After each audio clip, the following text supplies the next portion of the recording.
नमस्कार। SBT news में आपका स्वागत है। पेश है 12 फरवरी सोमवार दोपहर 3:15 राजस्थान की 15 बड़ी खबरें। इस न्यूज बुलेटिन के प्रायोजक हैं विनी cake and more.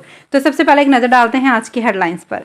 Deputy CM के पद के खिलाफ दायर अर्जी पर सुप्रीम कोर्ट का बड़ा फैसला। प्रधानमंत्री नरेंद्र मोदी ने श्रीलंका और मॉरिशस में किया unified payment interface service launch. Rajasthan में खनिज के खजाने की जल्द होगी नीलामी। निवेश, रोजगार और राजस्व के खुलेंगे नए दरवाजे। ना रायबरेली ना हिमाचल, इस रूट से संसद पहुंचेंगी सोनिया गांधी। और जयपुर में बाल सुधार गृह से भागे 22 बाल अपचारी। और अब खबरें विस्तार से।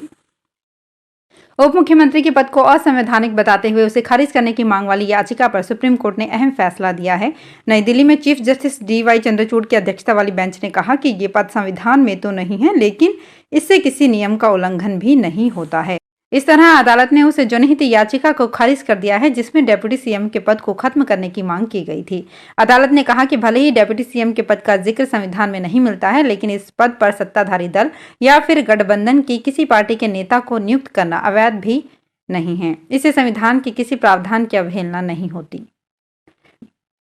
प्रधानमंत्री नरेंद्र मोदी ने श्रीलंका और मॉरिशस में unified payment interface service launch कर दिया है। अब श्रीलंका और मॉरिशस के लोग भी अपने अपने यहाँ इनका इस्तेमाल कर पाएंगे, जबकि मॉरिशस के लोग भारत में भी पेमेंट कर पाएंगे। नई दिल्ली में वीडियो कॉन्फ्रेंसिंग के जरिए हुए कार्यक्रम में पीएम मोदी के साथ श्रीलंका के राष्ट्रपति रानिल विक्रमसिंघे और मॉरिशस के प्रधानमंत्री प्रविंद जुगनॉथ भी जुड़े।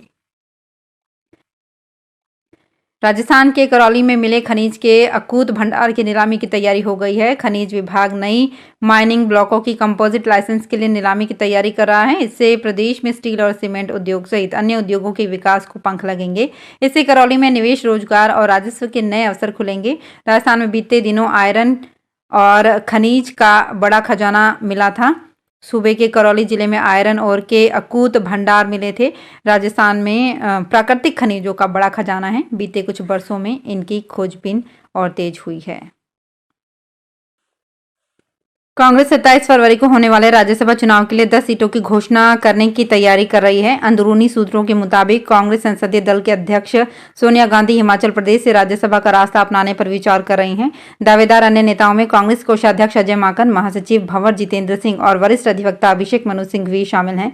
नामांकन पत्र दाखिल करने की अंतिम तिथि 15 फरवरी है। प्रधानमंत्री नरेंद्र मोदी ने पहले कांग्रेस की आलोचना करते हुए सुझाव दिया था कि उसके नेताओं में आम चुनाव लड़ने के लिए आत्मविश्वास की कमी है और वे संसद में प्रवेश के लिए राज्यसभा का रास्ता तलाश रहे हैं। जयपुर में बाल सुधार गृह से 22 बाल अपचारी एक साथ फरार हो गए। इसकी सूचना मिलते ही महकमे के अधिकारी और पुलिसकर्मी सन्न रह गए। फरार हुए अधिकांश बाल अपचारी गंभीर आपराधिक मामलों में निरुद्ध थे। ये बाल अपचारी आधी रात को दीवार में सुराख करके और खिड़कियां तोड़कर भागे हैं। प्रधानमंत्री नरेंद्र मोदी 20 फरवरी को जम्मू में एक सार्वजनिक रैली को संबोधित कर सकते हैं। वहां वो कई विकासात्मक परियोजनाओं का उद्घाटन, शिलान्यास भी करेंगे। प्रधानमंत्री जम्मू कश्मीर में कई अन्य विकास कार्यों की आधारशिला रखेंगे। प्रधानमंत्री की यात्रा से लोकसभा चुनाव से पहले जम्मू कश्मीर में भाजपा को बल मिलने की संभावना है। इजरायल की सेमीकंडक्टर निर्माता कंपनी टावर का 66,000 करोड़ रुपए निवेश का प्रस्ताव देश के लिए सेमीकंडक्टर बनाने के क्षेत्र में बड़ी सफलता है। उम्मीद की जा रही है कि गैजेट्स की जान चिप के निर्माण में राजस्थान की अहम भूमिका हो सकता है। चिप निर्माण के लिए रॉ मटेरियल, क्वार्टज मिनरल और सिलिका सैंड की उपलब्धता के कारण राजस्थान में निवेश की संभावना के द्वार खुले हुए हैं। फिलहाल प्रदेश में दाना बनाकर चीन को निर्यात किया जाता है। इस बीच राजस्थान ने इस क्षेत्र में बाजी मार ली है। भिवाड़ी की सहस्त्र सेमीकंडक्टर्स ने देश में मेमोरी चिप का कमर्शियल प्रोडक्शन शुरू कर दिया है।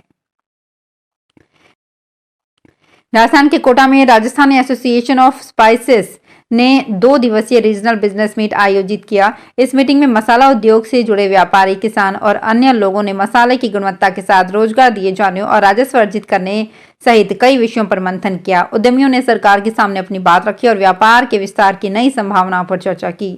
कार्यक्रम के दौरान राजस्थान एसोसिएशन ऑफ स्पाइसेस संस्था के प्रदेश अध्यक्ष श्याम जाजू ने कहा कि प्रदेश में हर साल लगभग 12,000 करोड़ के मसाले से जुड़ी फसलों का उत्पादन होता है, लेकिन यहां मंडी टैक्स अधिक होने से कुल उत्पादन का 75% कारोबार अन्य राज्यों में हो रहा है, जिसकी वजह से प्रदेश को बड़े राजस्व की हानि के साथ ही किसानों को भी नुकसान हो रहा है।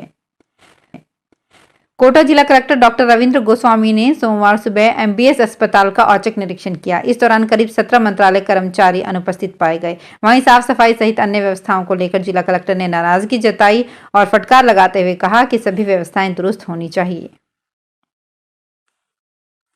बारां जिले में राजस्थान माध्यमिक शिक्षा बोर्ड आरबीएससी की परीक्षाओं की तैयारी शुरू हो गई है। माध्यमिक शिक्षा बोर्ड अजमेर की ओर से 2 दिन पहले जिला शिक्षा अधिकारियों की बैठक लेकर उन्हें विशेष दिशा निर्देश दिए हैं।